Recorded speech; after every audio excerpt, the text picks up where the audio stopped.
Hello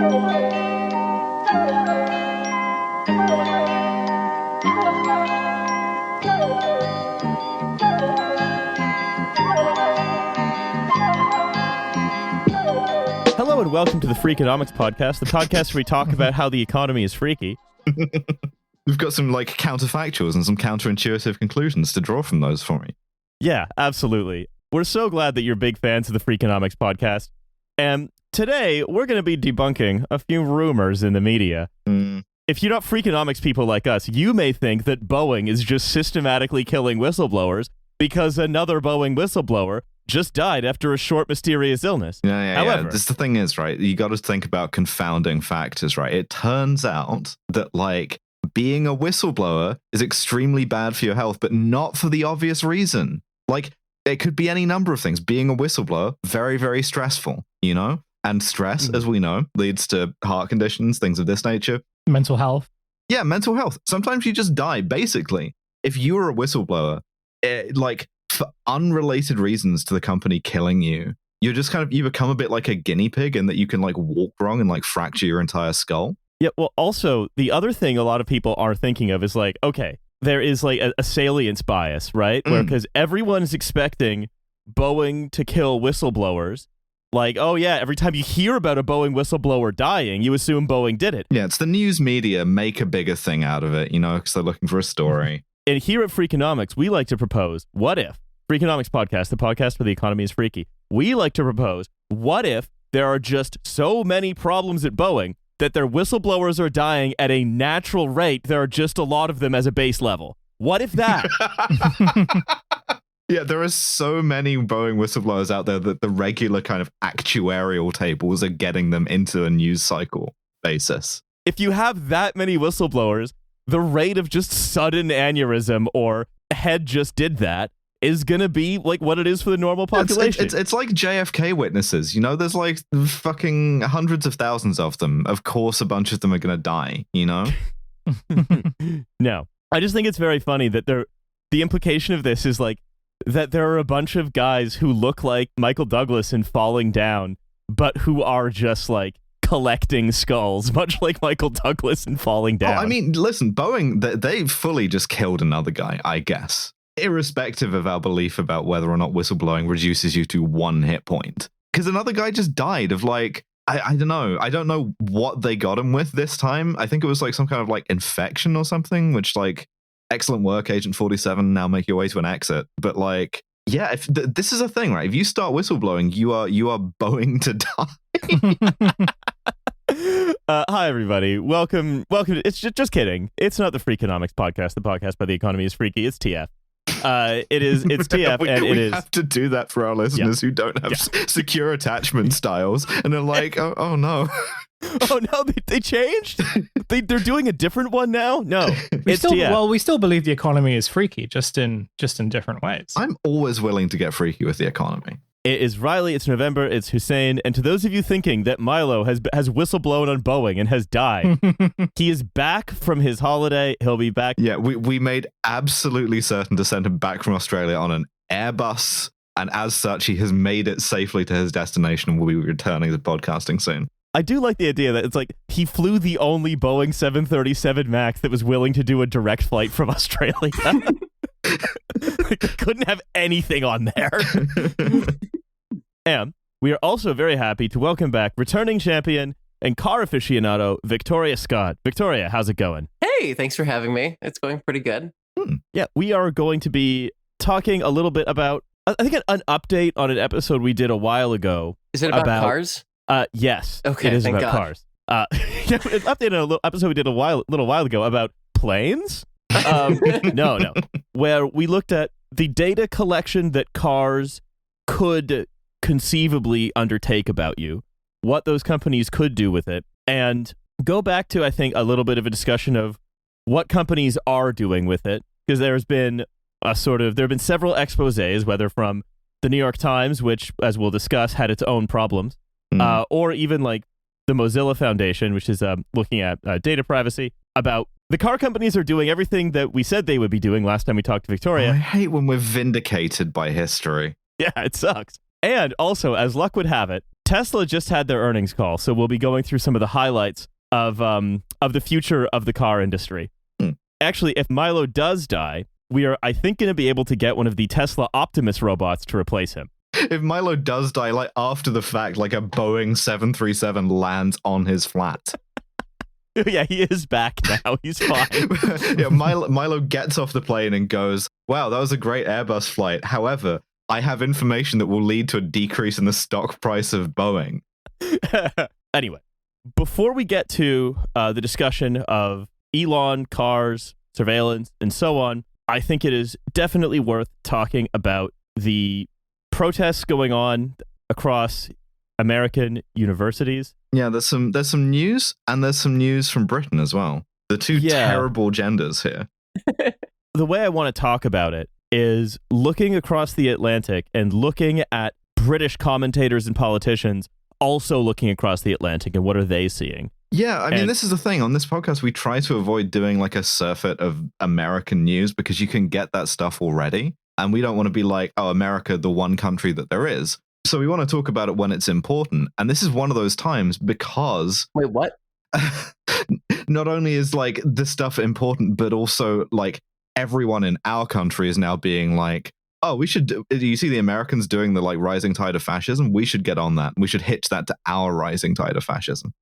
Yes. So for a little bit of background, we are talking about the wave of student occupations at primarily elite universities in the US and Canada, where the occupations have largely similar goals, which is to get their institutions to divest from companies that are actively sort of supporting the Israeli government's actions in Gaza. And they are being opposed in much the same way, for example, by principled free speech warriors who are saying that everybody should go to university to come into contact with ideas that they don't like, which is why, I don't know, fucking Dave Rubin or Barry Weiss or whoever should always be allowed to come in. Yeah, Steven Crowder can post up with a thing to be like, change my mind or whatever. Come into your dorm room and just start yelling at you, right? Yeah, why Chaya Raichik should be able to dox you as an individual university student is because university is a place for like uncomfortable ideas and free speech. Yeah.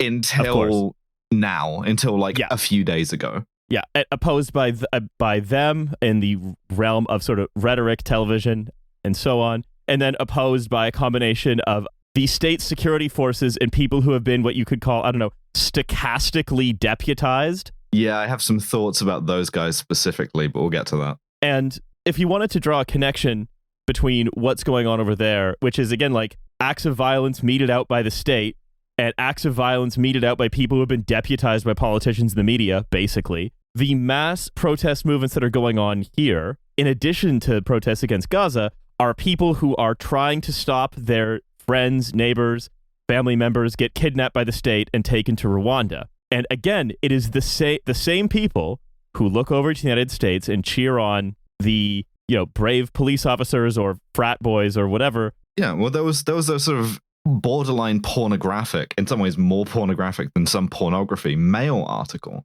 with a lot of photos of like female protesters getting arrested and stuff. That's like, check out how Texas deals with like woke protesters. The Met Police should do this, but they won't because they're scared and woke. And I wonder if those same impulses will be turned not just to street protests against Israel, but also, protests of companies like Elbit or protests at UK universities where students also want divestment from complicity in genocide. Yeah. I mean, the thing that struck me was I saw Arizona State University invented the American Shaviha, right? They had these frat boys, and at UNC Chapel Hill this happened as well, a few other places, where they had just like random fraternity bros acting as kind of like Freikorps, acting as like a militia, right? And then in Los Angeles, UCLA, like the LAPD and like UCLA security just stood back while a bunch of like pro-Israel protesters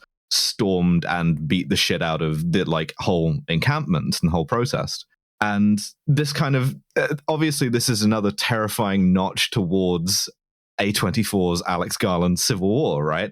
Once you start having these non-state actors do this. So I think that coming to the United States or coming back to the United States is grim in its own way. But like Yeah, it's hard not to imagine that it won't try and like make its way over here as well. I wouldn't be surprised if, well, I mean, this is going to happen anyway because like Prevent was sort of already doing this to begin with. Whether it becomes sort of more militarized, I'm not sure, only because of like the state of the British police may sort of, we've sort of seen the videos from the US where it's like, full on sort of riot gear and, police kind of like manhandling protesters at the very least, but also kind of inflicting them with like pretty heavy types of weaponry, right? They shot a guy in the head with a 40mm grenade. Oh, I didn't even see that. Okay, yeah, so that's... yeah, got like 6 stitches. But like the British, whether the British police sort of get to that point, I'm not sure, though it won't be out of like, any sort of moral reason more than just like, we don't get paid enough to do this. Well, this is why it's a great sort of opportunity for the like Range Rover mums and Britain Firsts of this country, is because like we don't have any cops left. This is sort of where I feel like it's kind of pushing at, because like, as we've sort of seen in various instances to do with like the protests already, but even especially with like climate protesting, for example, where quite often it's not, and it's, you've had like, respectable commentators, who haven't said things like, oh, the police should do more. But they're like, no, the police aren't going to do enough to like solve the problem. And so we have to kind of, so if citizens go and like, seize the control and like, they sort of take matters into their own hands, we have no choice but to support them. But what does that fucking mean? It means Range Rover mums like smashing into people. It means vigilantism. It means statue defenders. It means like the sort of coked up mobs of statue defenders, egging each other on to go and like bash some heads. Yeah, and it means like Tommy Robinson goons, like sort of deciding that like this is, and they've already, it's not even that they deciding, they've already sort of decided that like no, these are sort of like protests against kind of people that we don't like generally. And so at this point, like what I imagine is the case is, they're sort of seeing stuff in the US where it's like, oh no, like you can. I imagine these groups sort of look at the violence in the US and they're sort of like, oh, this is kind of like a reasonable and rational response. And like, they're sort of what they're sort of perceiving, what they can also perceive at the same time is that there is more tolerance for this to happen. And so I think there's actually more worry and more concern, at least in this country, but also I guess in parts of Europe too. But it won't be like police brutality, but it'll be this sort of like pernicious combination of like street vigilante groups that are already sort of inflicting violence, but then governments, and especially the incoming government with like, or like what will be the incoming government with like the Ba'ath majority, to be like, well, what, we can sort of use this excuse to sort of expand Prevent to kind of tackle all forms of extremism. And so as a result, you do end up with like a situation where you have increased surveillance, increased violence, and it achieves the same goals, even if it is like less structurally organized than it would be in the US. That's sort of my sort of perception of it anyway. It's increased violence that is meted out in ways that are unpredictable. I think that's and I mean, if you want to talk about like, and if you want to look at how that's done, right? You can say Baroness Fox of Buckley in the House of Lords said, the global student movement is coming to the UK, and levels of anti-Semitism are routine and normalized on UK campuses, essentially saying, again, for the crime of, saying we don't want anything to do with Israel because of what it is doing, right? Because that makes some people uncomfortable. The constant equivalence being drawn of the extreme levels of danger mean that it's like a state of exception, I would suggest, is being evoked that has successfully been evoked in the States about, again, disorder and the claim that peaceful protests are not disorderly. An occupation is the same as violence. Joe Biden literally said today, like, dissent is not disorder. Which is like, not to think too hard about A24's Civil War, but that is a line that could have come out of the like repressive 3-term Nick Offerman president's mouth, Yeah. And, we already have had a sort of huge crackdown of a huge expression of state violence against students here, which was the student movement in 2010, 2011 against the original mandate of austerity, right? This is where like the British police had kettling. This is where like students were charged with horses. Like they've already had a sort of student movement broken by the police here once, but that in that time there wasn't this level of, I'd say, about the term stochastic incitement. And it's not just incitement as well, it's stochastic rewarding, right? Because those same, the frat boy Freikorps, those same guys are now, there's a GoFundMe written in sort of like Oh, I Reddit saw this, elite beer yeah. speak, to buy some ales for these bastards. They raised like $400,000. Yeah, well, it's got 10,000 of which from friend of the show Bill Ackman, and only 250 from Doug Sifu, who runs a much larger hedge fund. So you wonder what's going on at Vertu. Yeah, I mean, this is like very, very like bad news, but it also reflects to me, I think, a degree of disjunction amongst like kind of elites, right? It's like masks slipping a bit, right? I think a lot about this. You see this a lot with like whenever there's protests that like seriously threaten any number of regimes, you end up with like plainclothes mobs of just like random guys who can be like held to be politically reliable and reactionary. Football fans are a big one.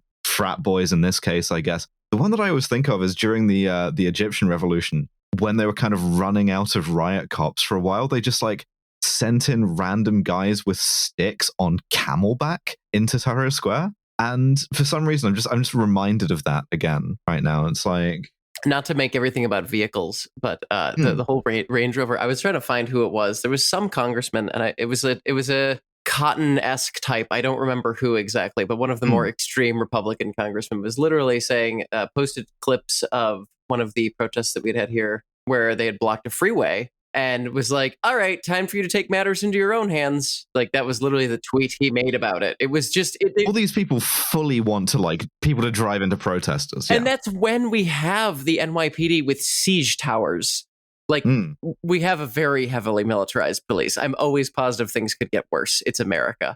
But even with that level of intense repression, they're still foaming at them. Like, actively sitting congressmen are still foaming at the mouth. Like, get involved, please. Go run over some people. That brand new pickup truck you just bought, yeah, it would look great smeared with blood. Again, this is a very common refrain for radio personalities, who I just won't name, in the UK, like right-wing radio personalities, to again say, call for these sort of mass summary execution by like deputized members of the public of people who inconvenience them or make them uncomfortable. Yeah, to have this, particularly in radio and like talk radio, the thing that you listen to when you're driving, right? Along with Sunak's attempt with the sort of anti-ULEZ thing to weld together this like reactionary motorist block.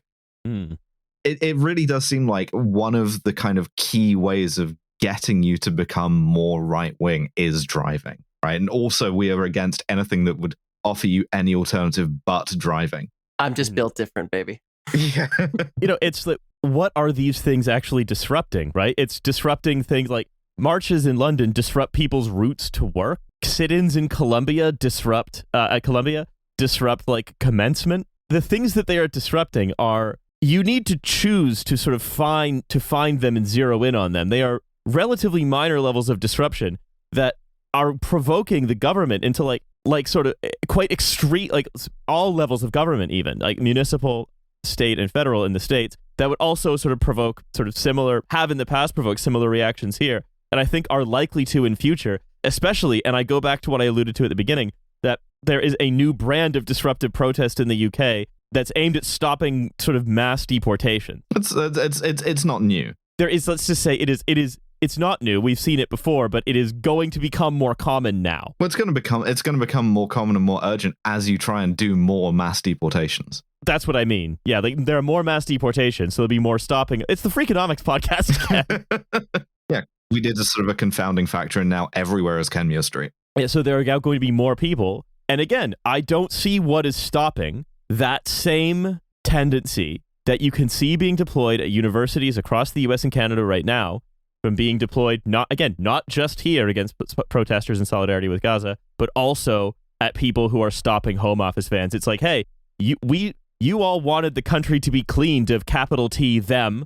Well, look, all those blue-haired, pathetic, terrifying, gendered Hamas supporters are all out there. We've been basically telling you that they're the enemy within forever, that they will never be like you, that we kind of, no one who's in charge or powerful really, wink, wink, thinks they should be there. So why don't you just see what happens? Try and move a few, maybe take it a little bit further. And again, because of the prevalence of cocaine, seriously, because of this high prevalence of coke in like British like reactionary lad pub guys, I'm pretty certain that like that the first guy in a fucking Fred Perry polo shirt who throws a punch is going to have just come out from a bathroom sniffing. Yeah, of course. I mean, that's what all the statue defenders were. Yeah. You know, that was because there were no, in fact, blue haired Hamas supporting statue Defacers. vandals around. Yeah. They just kind of like got pissed, did coke, and kind of got in a fight with the police for a bit.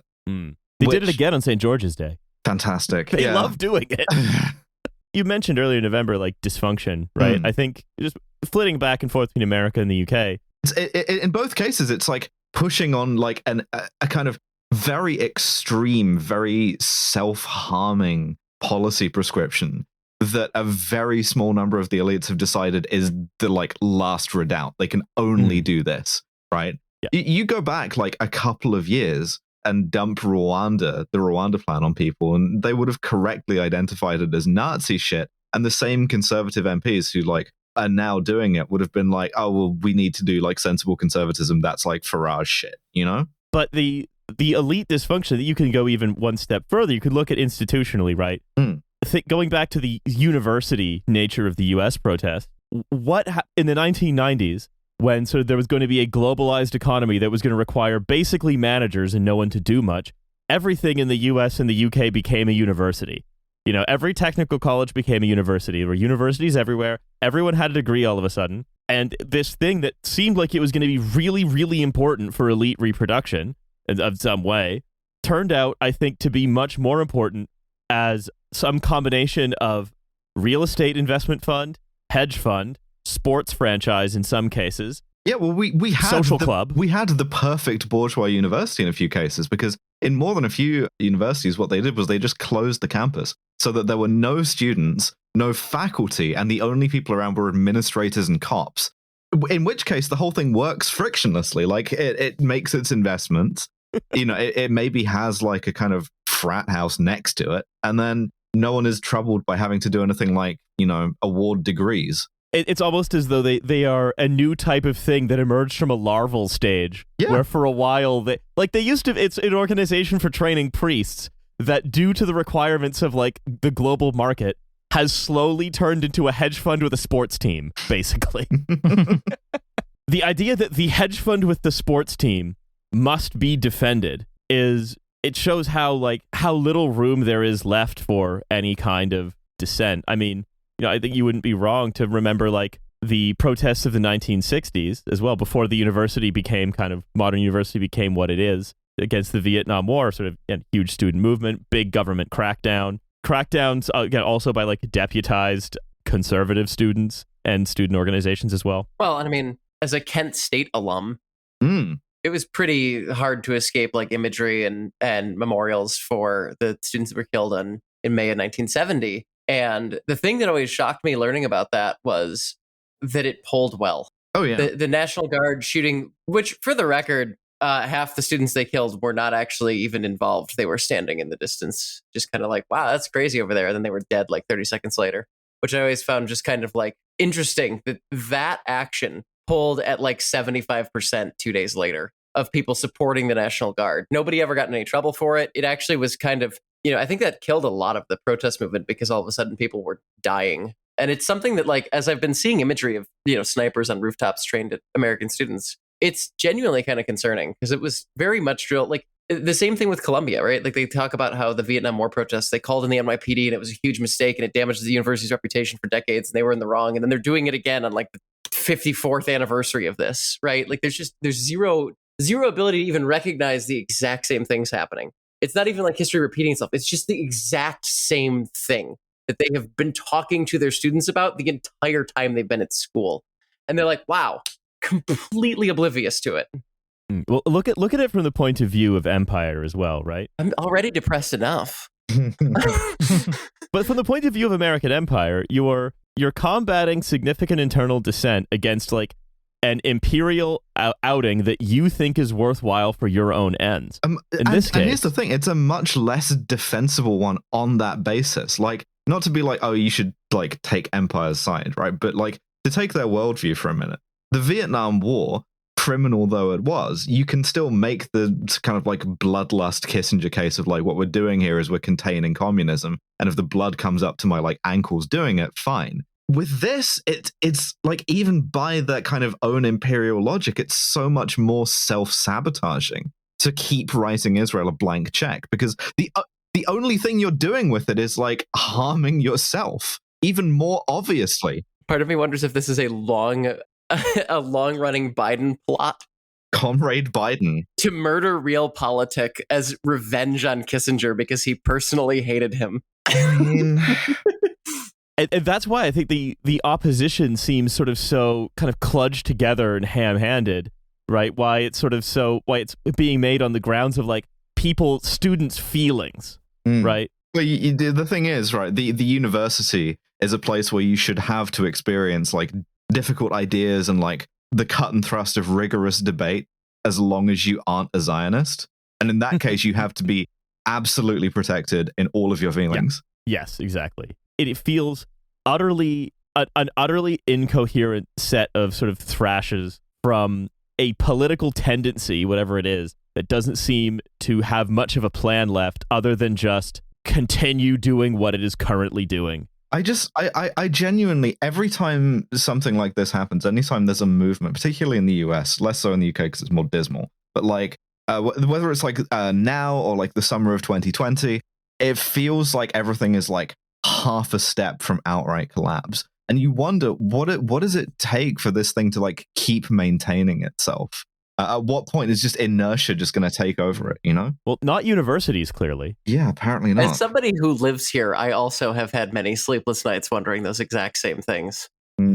Well, I think we probably leave that segment on that note. I'd like to talk cars. Oh, hell yeah. I do think that to end the thing, we should say that, like, obviously the kids, and not just kids, but like both student occupations and like anti-deportation protests are obviously 100% in the right, and this is something that you can and should be involved with, even at risk to yourself if you can manage it. Absolutely. So I want to talk Tesla. I've heard of these. They had their earnings call. Now, Victoria. Yes. Is it good when China invents the exact car you make, but it works and is much cheaper? Is that a good thing when you're a car company? Analysts suggest no. So, I have another question for you, Victoria. Is it good where if you make a car that's really expensive, is it good that if you push down too hard on the accelerator that you die? This famously has never caused any problems for car companies. Doing some like freakonomics on this and being like, it turns out that a lot of American consumers don't like to die, contra like all of the other things we know about them.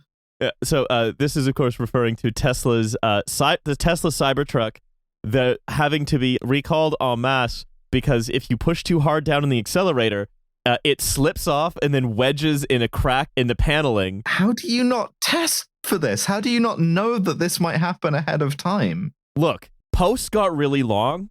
Yeah. Okay. And now they're like 10,000 words. So who has time? The sort of quality control person who should be checking that the accelerator doesn't kill you is for work being forced to read a Bill Ackman essay. To be fair, also, like any automotive journalist will tell you that like first year cars generally not a great idea to hop in and buy because they're always still working out the kinks. And usually the kinks are like, oh, you know, there's a slightly higher rate of transmission failure in these first year cars, or the turbos sometimes have oil seals fail. Generally speaking, it's not the car accelerator gets stuck to 100% full throttle in a 800 horsepower pickup truck that weighs 7,000 pounds and it flings itself in an elementary school at full speed. But, you know, it's difficult. It's difficult to make cars. Apparently, yeah. Yeah, look, it turns out in 1982 Beirut, the suicide bomber was just driving an early Cybertruck. Yeah, he was driving an early Cybertruck and trying to charge his Samsung Galaxy. Fuck me. So, basically, this is all great. So last week, Tesla recorded their biggest sales drop in 12 years. Their shares were down 25% before the earnings call because of the Cybertruck and BYD cars. So I ask you, what did Elon Musk do on this earnings call? He riffed. Of course he did. Don't forget that. So it's crucial to understand in the US, one of the main reasons that Tesla's been able to establish itself as such a front runner in the EV space is because of the supercharger network, right? Like EV charging in the US is an absolute nightmare. There is like I have been getting EVs to test recently. I had a Kia and then I had a BMW, and they're both electric. And I live in a shitty apartment building in Seattle, so I have to go find chargers. 90% of the ones I find are either dismantled for the copper inside of them, or they don't work at all. This is kind of like the distributed charging network. There's a bunch of different companies that do this. None of them have been able to keep them working. The only ones that reliably work, generally speaking, are Tesla superchargers, or that's been the case for the past decade, which have been, until about 10 minutes ago, exclusively for Teslas. So one of the things that, of course, I'm sure, as you know, Victoria, maybe Nova and Hussein, you don't know, that Elon Musk did is he looked at the importance of the Tesla supercharger network for maintaining Tesla's market dominance in the U.S. in the face of a wave of possible cheap imports from China, and said, I'm going to fire everyone who works on this. Yes. Oh, cool. Okay. And he fired 500 people. Everybody, the entire division is now liquidated. Bye-bye superchargers. That's some like kind of late stage Austrian king decision making to be like, I have like some additional context on this, which I think is interesting. I can't draw any lines here because I like my job, but I can at least point out that there are dots. Interestingly, the Biden admin came down pretty hard on Musk last year and said, like, hey, you need to open this up because we're not giving you tax rebates. We're not giving you infrastructure funding if you keep this relegated to just Teslas. So Musk said, okay, fine, we'll slowly open up the supercharger network to other makes and models of EVs. And basically the entire automotive industry overnight adopted what is now called the North American Charging Standard, or NACS, which is the Tesla style plug. Mm-hmm. They open sourced this design, and they said everybody should use it. They can all use their superchargers. And then like as soon as basically every single car company that sells EVs in America has been like, all right, we'll switch to NACS. He was like, oh, sorry, fired all those guys, which I just think is like incredibly humorous timing. It's extremely petulant timing. Yeah. Well, I'm really excited for, because we've sort of seen this at Twitter, right? In terms of, the sort of mass firings because everyone at Tesla's gone woke, right? And so I'm very curious to find out what the pussy in bio, but for Tesla is going to be like. I'm very excited for like the Tesla like internal computer systems to just like be kind of filled with porn bots, and there's no way to sort of like even get it to sort of go into vertical, or like no way to get it to horizontal stream. Yeah, I can't change gear because like the entire screen on which the gear change is filled with porn bots. My pussy in first gear.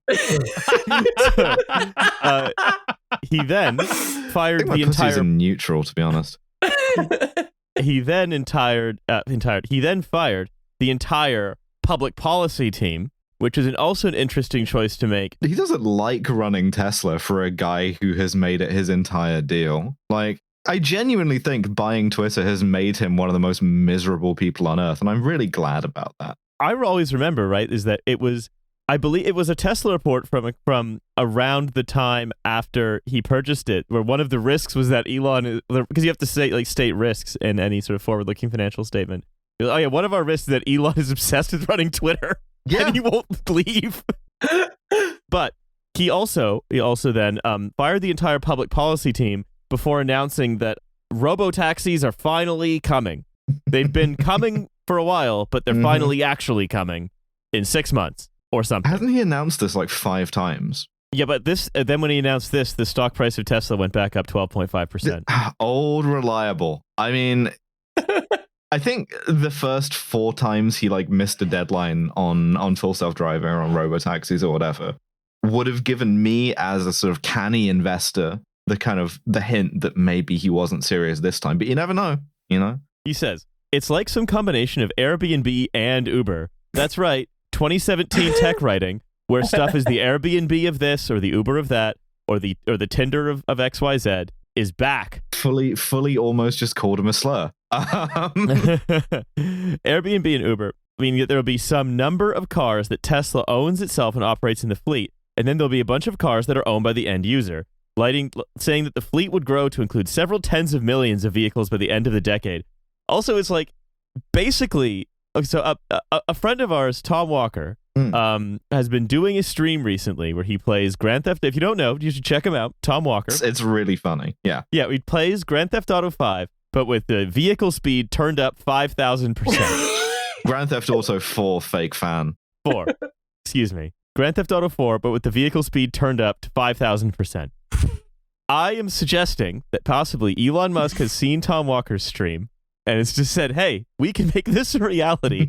Let's have our impossible to control, constantly breaking down, shitty cars that burst into flame when you look at them wrong. Let's have them whizzing around cities, not all of which are going to be grids, by the way. Not all of them are Phoenix, Arizona. Some of them are Boston. Some of them are New York. Some of them are San Francisco. Anyway, let's have that happening. It's like a kind of non-warheaded missile barrage all the time. I mean, this is efficiency, right? Is that, like, if you are a kind of student protester now, you don't even have to have a person run a truck over you. You can just have, like, a kind of AI allegedly do it. One thing that grabbed analyst attention during the call was the status of the Tesla humanoid robot Optimus. Sorry, Victoria, I know this isn't technically a car. Oh, I forget. Another fucking, like, bullshit thing he announced as a kind of semi-joke.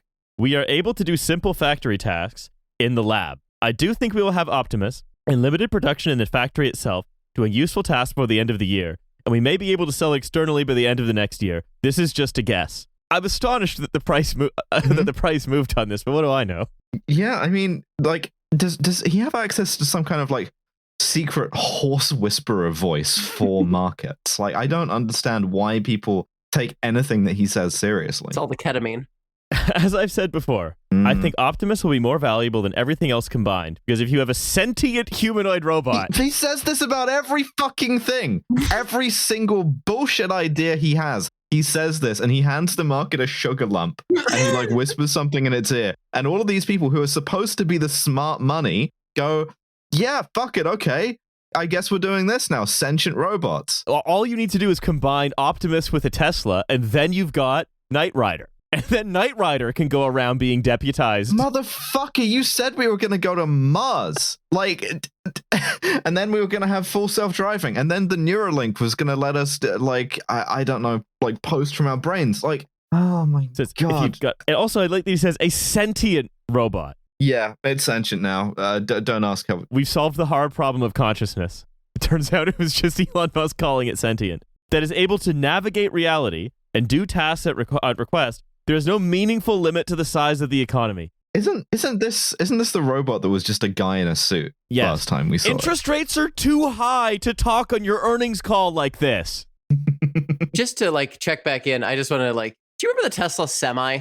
Yeah, I do. Okay. Yeah, they were going to have, according to Elon Musk in, like, 2018, they were going to have 50,000 of them on the road by this year. Currently, Pepsi, one of the only buyers, has 36 of the 100 trucks they ordered in 2017. It's beautiful. I mean, listen, they're going to be able to build those so much faster when they have a sentient robot. Exactly. Yeah, I was just curious. So I thought I'd check back into that. This is a Reuters story from 2 weeks ago. So the fact that they're running behind schedule is concerning, said a shareholder advocate at a firm that owns PepsiCo shares. How do you take fucking Pepsi for a ride like this? Like, I don't understand it.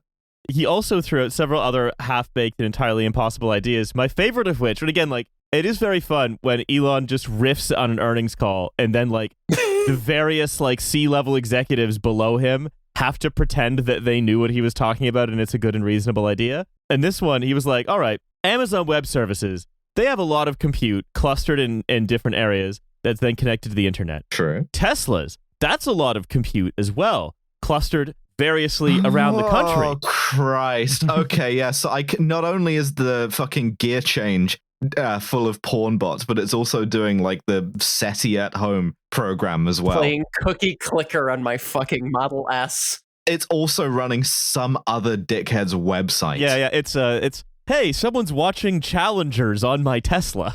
My Tesla is streaming Challengers. What the hell? Every day, we get a little bit closer to the Sandra Bullock thriller movie, The Net, in which they hack her car. Pretty soon, you will be able to do this, you know? the like iPad the gear change lives on is going to be like a huge vulnerability now, because it's going to have like a pipe of like other people's data coming through it. They said there's certainly going to be some hours left for charging and cleaning and maintenance in the world, but you can do a lot of other workloads, said Tesla's director of autopilot software. He says basically AI companies have batch workloads and send a bunch of documents through neural networks, and it takes a lot of compute to work through. Now we've already paid for this compute in the cars. It might be wise to let them and not let them be buying a lot of expensive machinery and leaving them idle. So it goes to the same thing where it's like you've made a car with a big computer in it, and now you're like, okay, I guess full self-driving, but if that's impossible because of the way that cities and towns and stuff work, I guess what's the next? Amazon Web Services? But wait, data centers buy power at industrial, not retail rates, and they tend to be in jurisdictions with low power prices. What if we passed all of that cost on to you, the consumer, and now your Tesla that is like in your driveway is also like leeching power off you? What if it's doing fucking Bitcoin mining while it's plugged in and by the charging? way, it's connected via, data centers aren't connected via 5G. You know how they're connected with cables? What if it all just came from like your house? What if your house was like 1/1,000,000th of a data center? What if we took all the stuff that makes a data center work and get rid of it? Yeah, what if we took all the stuff about it that makes other people money and we put it in your car? It's actually interesting because I did a story recently on how like the amount of data that cars have to process to do even like mild self-driving. So there's like different levels of autonomy. There's like level 3 is the current highest anybody's actually attained. That's Mercedes-Benz and BMW. In Mercedes-Benz Drive Pilot, which allows you to drive without your hands on the wheel, without looking at the road, at speeds of up to 37 miles an hour on clearly marked highways when it is sunny outside and not raining, and it is stop and go traffic with clearly like such limited tiny circumstances. It generates 34 gigabytes of data per minute of driving. Cool. Intel has estimated that the average self-driving car, when those become a reality, if they ever do, would generate 4,000 gigs of driving data per day. That is $350,000 a year in server space at current storage rates. just a Cybertruck, but the bed is entirely full of like cheap 1 gigabyte hard drive. If every car on Earth were self-driving, it would require 4 orders of magnitude more computing power than every single data center Facebook owns. I've got a roof rack full of SD cards. It's roughly the electrical capacity and output of the country of Argentina. Basically, what we're saying is it's a race as to what will kill you first: the battery overheating or the hard drives overheating. Hitting a bump and erasing 6 weeks worth of my driving history habits. Yeah, it's also because then the question, of course, becomes, right, like these companies are incredibly hungry for data, and soon there's going to be probably more than they can store. Victoria, this is a stat that I think you uncovered, which is that an ordinary non-self-driving car generates about 25 gigabytes of data per hour? Per hour, yeah. Per it was hour a Chevy of driving. Volt that Washington Post dug into probably 7 years ago at this point. So that's probably conservative. And a quote-unquote self-driving car generates data not just about the inside of the car, but a lot about the outside of the car, the world outside the car. And again, we also know that when given access to the opportunity to surveil, car companies are very, very excited to do it. Right? Yeah, I hope you're prepared for everything that your car is feeding into its self-driving to be tipped into a big bin marked cops. I mean, Hey, but maybe we can use that to teach Optimus, the humanoid robot, how to love. Yeah, I mean, that's actually, that is a question I have for you, Victoria, when you're done having a little chuckle. Sorry, that one just hit me good. Anyway. If we generate that much data, there's an enormous amount of power that goes into getting it, analyzing it, and acting on it. A huge amount of electricity. In your view, how much of it would realistically be kept by whom and for what reason? So that's a great question that no one in the industry can really give you a definitive answer on, because there's, at least in the US, right? I'm speaking just about here. We have very weak data privacy laws. California is the one who's got basically anything. Everybody else, it's kind of like, yeah, do whatever you want. And it doesn't actually take much. And I think that's the thing that people forget is that, the assumption is that, it's tracked me everywhere I go. It can, we can identify people. And what there was a study in 2013 that was published in Nature that showed that if you have 4 spatiotemporal data points, so GPS coordinate and a timestamp, within a data set, you can uniquely identify about 95% of people. So it takes a tiny amount of data about where you've been and when you were there to actually put together the dots and say, okay, this is this person. And there's not really all of that data, all of the information that your car is collecting about you, where you've been, how fast you were going, how hard you braked, when you leave, what times you commute to work, when you go to the grocery store, if you're speeding on the highway at night. That all becomes significantly less valuable if you anonymize it. So even if you tried to data scrub it, then it becomes worth a lot less money. And so with no rules in place to stop you from distributing really uniquely identifiable data, no one's going to do it. And a lot of the places that data seems to go, sort of going from self-driving cars to sort of cars as they currently are, a lot of that data seems to go to insurance companies at the moment. Yeah. And law enforcement, essentially. Yeah. And the two people who can most easily make use of it, right? And my understanding, there's this New York Times article that came out recently that opens about a guy. They must have realized this when they wrote it, named Ken Dahl.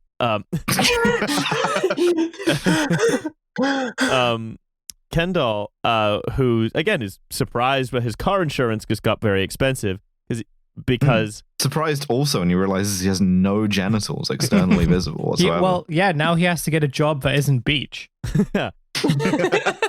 Ken Dahl found his insurance premiums jumping, and the reason why is that his car collected a huge amount of information from him that they then transmit that information to LexisNexis, a data broker, erstwhile legal search repository. Yeah, I was gonna say the like search engine you use in law school. Why is that like now doing Minority Report shit on like Barbie's husband? Yeah. Like what? Well, don't worry about it. I kind of am worrying, but I remember using LexisNexis. When did it get into the Minority Report business? When it was bought by a company called Relex, I believe. This would have been like right after they fired all their legal staff, right? Like I don't know, but it's cool how like these companies work. I think. But so LexisNexis, as far as I understand it, and Victoria, please correct me if I'm wrong, is the car company collects a huge amount of information, and they can collect information not just about your driving, but about your like political beliefs, your immigration status. They can collect information about like your sexual orientation, just whatever, like number of people in the car and their gender, who has the aux at what time, who was playing Boy Genius, transgender polycule identified, predator drone dispatched. Also they can disclose your sexual orientation, sexual activity, again, immigration status. Sexual activity. Yeah. If this car is a rocking, you will be reported to the fucking authorities. If this car is a rocking, then you can expect to pay 5% more on your premiums next year. So then that information goes from the car to the car company to the data broker. The data broker then creates a report based on all that information from that car company, and then a number of other factors, like if you drive another car, for example, it would all go into the same report.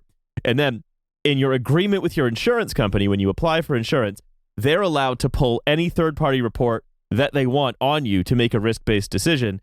Can I just say how funny it is that particularly in the UK, car insurance is rapidly becoming like unaffordable to normal people for normal cars, despite the fact that the insurance industry apparently has access to the fucking panopticon. Like, genuinely, we're in such a state of like societal fraying that your insurer is like, oh, sorry, your car is like, your regular ass normal car is uninsurable unless you surround it with kind of landmines. But by the way, we do know everything about you now. So what they said, by the way, was LexisNexis analyzes that driving data to create a risk score.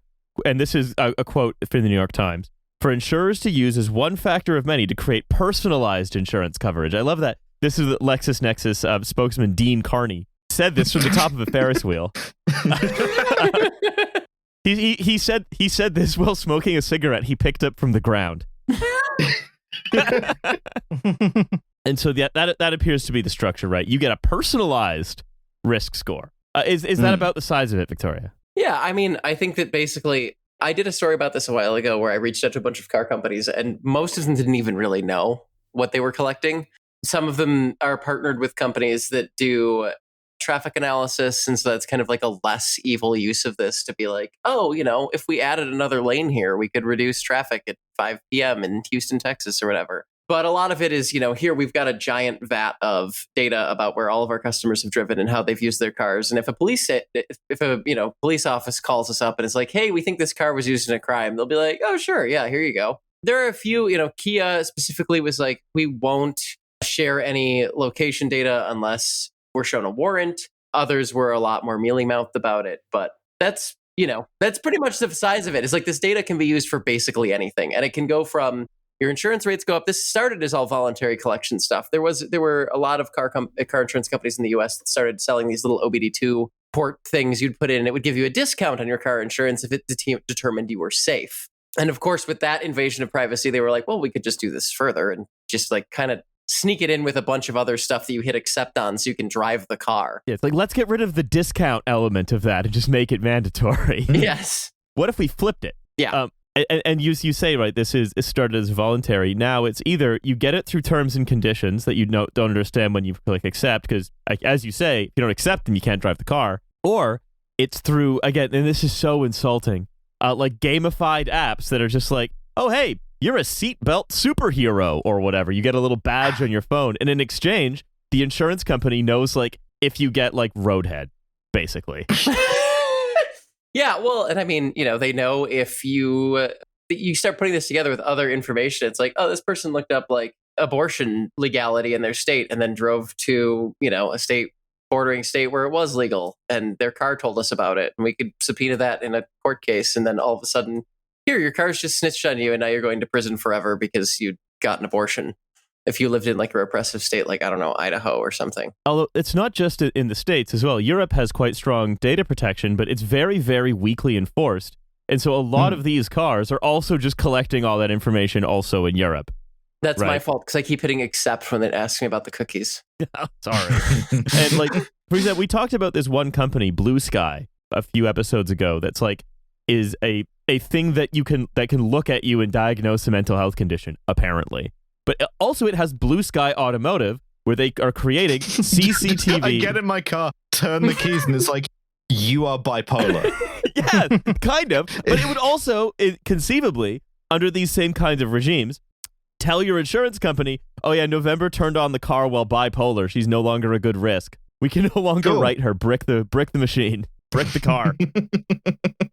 I think I already brick the car every time I get into it. Come on. How else, I guess, my question is, it seems, this is sort of back to Victoria, that there is this profusion of ways that car companies trick people into getting involved. It's like, it doesn't have to always be legislated, like the EU legislates this like cameras for safety, right? Or quote unquote safety. But like, when you look at the American car companies, it's either sometimes it's an app, sometimes it's terms and conditions, sometimes it's nothing. Sometimes you turn off OnStar and it just stays on anyway, snitching to the insurance company. Yeah. It just seems like that there is nothing they won't try to just get all this information from you. There's just no laws to stop them, and it's a ton of money. I mean, it's not. If you look at the New York Times article, I think GM had said they made single millions of dollars, so it's not a lot at this point. But if you look at one of the vehicles, I think was very fascinating that I did a first drive for recently was I drove Chevy's Blazer EV. This is their basically mass market introduction to the Ultium platform, which is their electric car underpinnings for sort of the rest of the 21st century. And in that car, they got rid of Apple CarPlay and entirely. Then they said, you have to use our Android-based Google system. They have Google built in, which does a couple of things for them, right? Like they give you 8 free years, but then after that, to have a navigation system to have your car work at all, you need to pay them a subscription fee. So you lock people into eternally paying for features. This is not relegated to solely infotainment systems. If you look at Mercedes-Benz, they are currently charging subscriptions or, several $1,000 unlock fees to get faster acceleration out of your EQ series EVs because they can paywall that. Tesla actually began this a while ago. They would sell cars that had bigger battery packs and then lock down that functionality until you paid for a long range extension. I was going to say, this is my car DLC. Basically like the main thing Elon Musk actually invented, which again is like, it's great business, is locking down bits of the car and making you subscribe to get the whole thing. That's the real innovation. I wasn't expecting that one of the kind of actual consumer rights causes of our time would be like embodied by losing to Bethesda on the Horse Armor DLC for the Elder Scrolls Oblivion.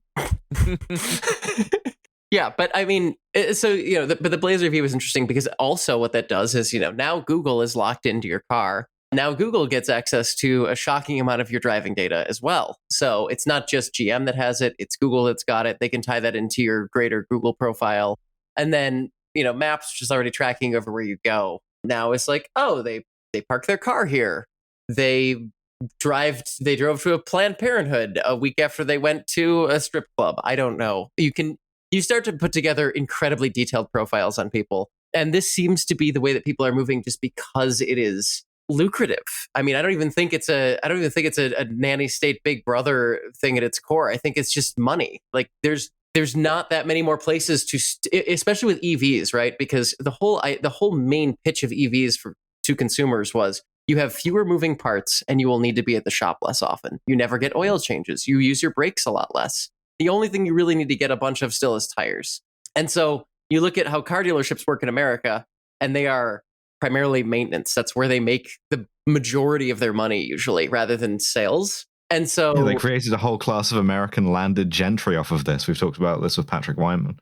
Yeah. And so, you have to figure out ways to induce like recurring revenue streams. Yeah, if you don't have that, the dealership owner's son isn't going to be able to storm the Capitol. Exactly. At January 6th, too. January 12th, if you will. Yeah.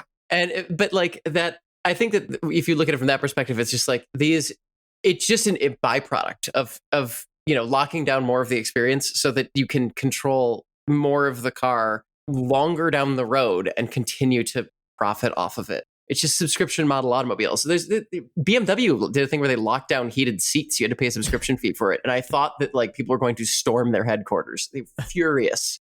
It's not widely liked, but it's just, it seems to be seeping into kind of all corners of the industry. It's all horse armor, top to bottom. It's the model really is the model that we've seen over and over again expand everywhere it can, which is make something worse while spying on you to create new revenue streams by either chopping up old ones into newer ones and then giving you the same product but piecemeal and for a larger amount of money, while at the same time, selling pictures of your ass to like whoever will buy it, to LexisNexis.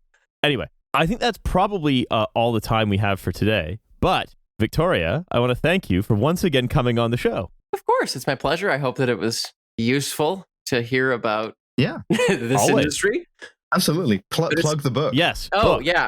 Book. I wrote a book recently. It is coming out at the end of this month. It is called We Deserve This. It is a trans femme fashion lookbook with an automotive theme. I have worked 2.5 years on it. I'm very excited. It's like loosely car themed. It's mostly about like trans pride. Yes. And it's really good. Thank you. Do check out that book. Also, it is Thursday, which means this is the free episode, which means I have to remind you that there is a live show to Between the Bridges in London. We have Nish Kumar coming on. We are going to be reading the Liz Truss book, 10 Years to Save the West. And because it's a month away, we now only have 9 years and 11 months to save the West. So we really need to get going.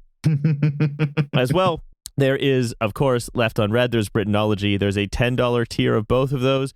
November and I were thinking about reading a not Aubrey Maturin book for this upcoming month's $10 Left Unread, and then decided to read. That lasted for like a day, a full day, and then you called me and you're like, I don't want to read this shit. Can we read another Aubrey Maturin book? Yes, we can. HMS Surprise is coming as the next bonus episode. Yes, that's right. And also, there's the bonus episode. You know all about it. $5 a month. You get a second one of these every week.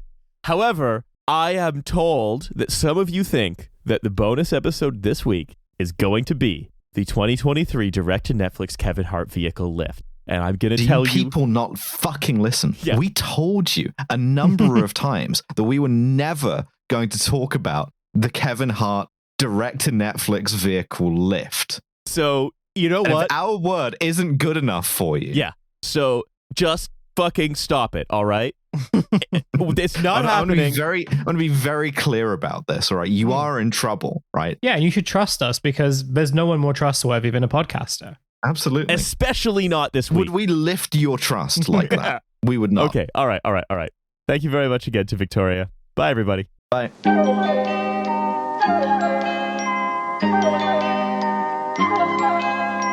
Thank you.